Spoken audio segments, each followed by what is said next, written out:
কিছুতেই, হ্যাঁ হ্যাঁ হ্যাঁ, বুঝতে পেরেছি। কিছুতেই ঢুকতে দিচ্ছে না, ও একা একা বাচ্চা মানুষ করবে।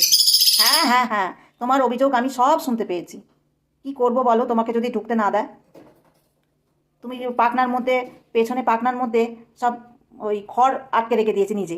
ওই বাসায় ঢুকে ওই ওই ওই দেখো, ওই দেখো খড়গুলো, ওই দেখো খড়গুলো পেছনে, লেজের লেজের পেছনের দিকে খড়গুলো কেটে কেটে আটকে রেখেছে ওই হাঁড়ির মধ্যে ঢোকাবে বলে।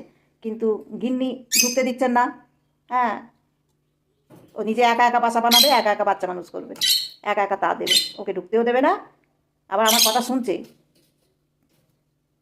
কি বলবো বলো না, কি বলবো, আমার কিচ্ছু করণীয় নেই। হ্যাঁ, বুঝতে পেরেছি তোমার অভিযোগ, আমি বুঝতে পেরেছি। আমি কি করতে পারি বলো? হ্যাঁ, সেই তো, তোমারও তো বাচ্চা, তাই তো? হ্যাঁ হ্যাঁ হ্যাঁ হ্যাঁ। আর কি বলবো?